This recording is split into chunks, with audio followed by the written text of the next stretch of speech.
Hi guys, this is AS Chemistry, Empirical and Molecular Formulae. Question 1.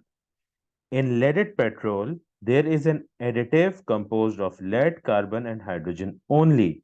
This compound contains 29.7% carbon and 6.19% hydrogen by mass. What is the value of X in the empirical formula PbC8HX?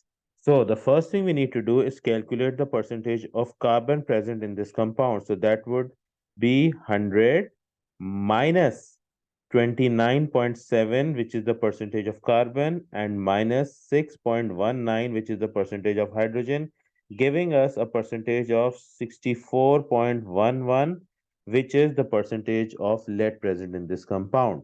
So once we have the percentage of lead. Now we can calculate the empirical formula.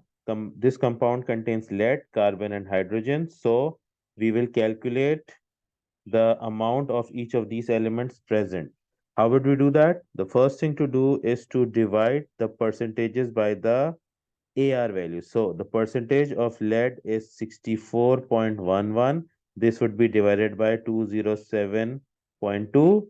For carbon, it would be 29.7 divided by 12. And for hydrogen, it would be 6.19 divided by 1. So now, calculating these values, we end up with 0.309 for lead, 2.475 for carbon, and 6.19 for hydrogen. The next step involves dividing these values obtained by the smallest value amongst the three, which is 0.309. So we divide each of these values by 0.309. So this would give us the ratio of these elements present in the compound. So we end up with, for lead, a value of 1. For carbon, we end up with a value of 8. And for hydrogen, we end up with a value of 20. And according to the given formula, we've got PB, which is 1, C8, which corresponds to the value calculated, and HX. So the X that we calculated turns out to be a value of 20, making option D the correct option for this question.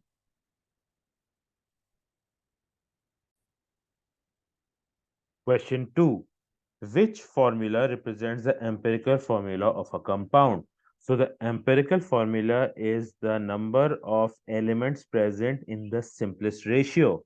So let's check. For option A, we have CH4O. So we've got one of carbon and one atom of oxygen each. So this formula cannot be simplified any further. So this actually does represent the empirical formula. But let's check the other options. So in option B, we've got C2H4, which can be simplified to CH2 because we can divide each of the values present by 2 to get the elements in the simplest ratio of CH2.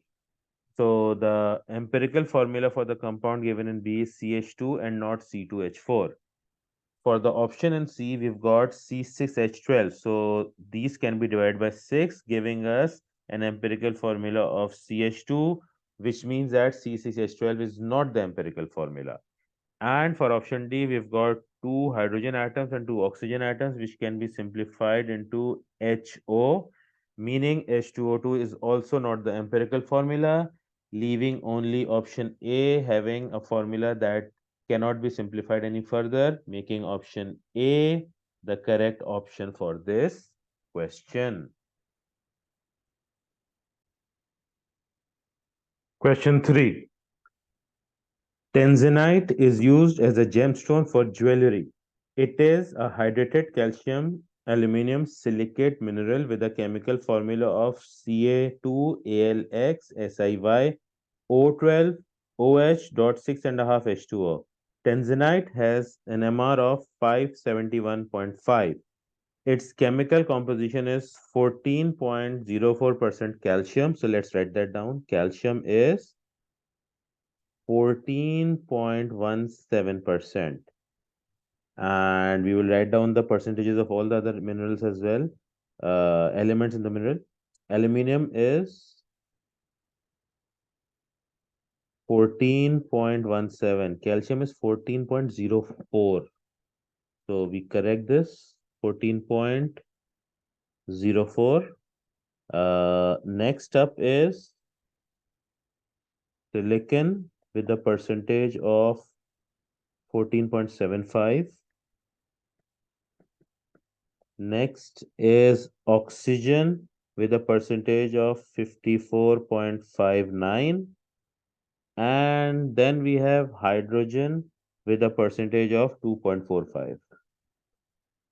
So we've written down the percentages of each of the elements present in the mineral.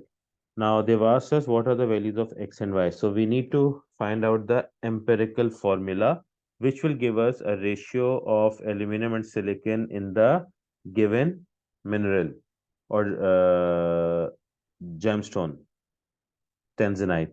So the first thing we do is divide each of these percentages by the AR values. So AR of calcium is 40.1. For aluminum, it is 27. For silicon, it is 28.1. For oxygen, it is 16. And for hydrogen, it is 1. So when we divide the percentages by the AR values, we end up with values of 0.35, 0.525, uh, 0.525 again, 0.350 again, and 2.45. So the next step is to divide these values obtained by the smallest value out of these, which is 0.350. So we divide each of these by 0.350. So this will give us a ratio of the elements in the compound. So this gives us a value of 1 for calcium.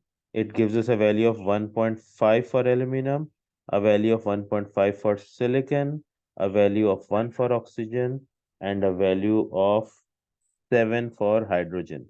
So now the ratio that we obtained is in decimals. So in order to convert the decimal into whole numbers, we multiply each of these by 2. So 1 converts into 2, 1.5 converts into 3, 1 again converts into 2, and 7 converts into 14. So the value of the element aluminum is 3 number of aluminum atoms, and the value of Y, which is the number of silicon atoms, is also 3. So X and Y each are 3 in number in the empirical formula of tanzanite, making option C the correct option for this question.